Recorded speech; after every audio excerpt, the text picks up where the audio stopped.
नमस्ते दोस्तों। क्या आप जानते हैं कि दुनिया का सबसे पुराना लोकतंत्र कहाँ जन्मा था? वह कौन सी भूमि थी जिसने पूरी दुनिया को शून्य यानी जीरो देने वाला आर्यभट्ट और अहिंसा का पाठ पढ़ाने वाला महात्मा बुद्ध और महावीर दिए? हम बात कर रहे हैं बिहार की, एक ऐसा राज्य जिसके नाम के बिना भारत का इतिहास अधूरा है। बिहार शब्द संस्कृत और पाली के बिहार से आया है, जिसका अर्थ है बौद्ध भिक्षुओं का निवास स्थान।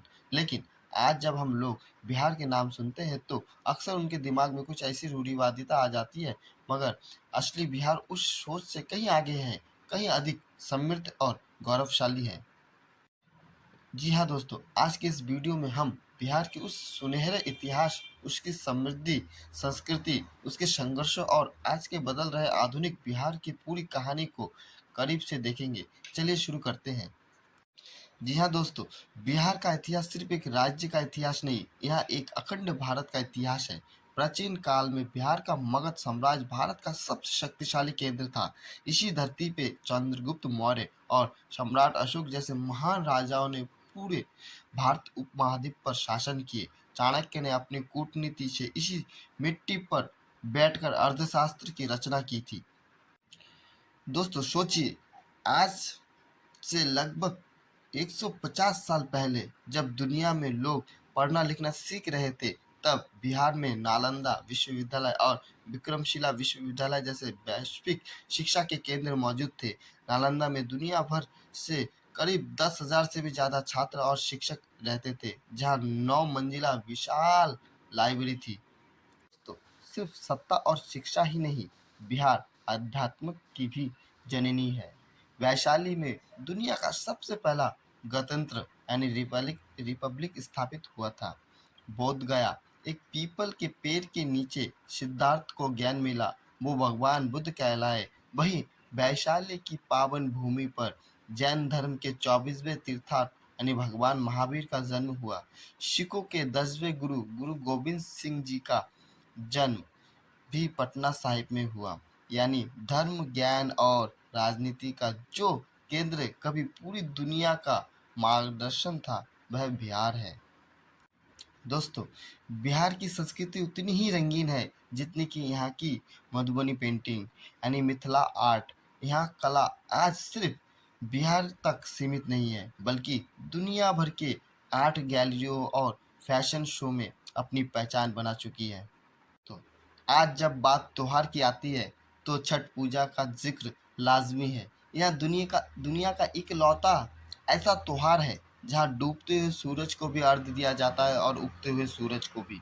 यह त्योहार सादगी, स्वच्छता और प्रकृति के प्रति अगाध प्रेम का प्रतीक है, जिसे आज भी देश विदेश में बसे बिहारी पूरे निष्ठा से मनाते हैं।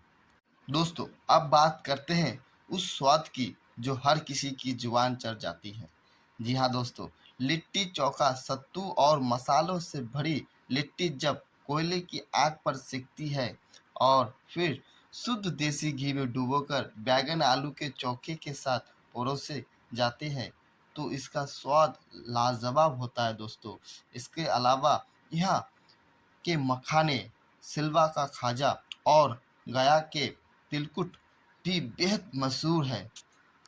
लेकिन दोस्तों, इस महान गौरव के बाद एक वक्त ऐसा भी आया जब बिहार को कई कठिन दौर से गुजरना पड़ा। आज़ादी के बाद कुछ गलत राजनीतिक नीतियों जैसे फ्रीट एक्वलाइजेशन पॉलिसी, जिसने बिहार के खनिज संसाधनों का फायदा राज्य को नहीं मिलने दिया, और लगातार आने वाली बाढ़ यानी विशेषकर कोसी नदी की बाढ़ ने राज्य की अर्थव्यवस्था को भारी चोट पहुंचाई। नौकरियों की कमी और रोजगार के अवसरों के अभाव के कारण यहाँ के युवाओं को बड़े पैमाने में पलायन यानी माइग्रेशन करना पड़ा। शिक्षा और स्वास्थ्य सुविधाओं को बुनियादी ढांचे में कई गिरावट के कारण बिहार को आर्थिक रूप से पिछड़ना पड़ा। लेकिन बिहार के लोग की सबसे बड़ी ताकत क्या है? इसका संघर्ष और कभी हार ना मानने वाली लाजवाब जज्बा।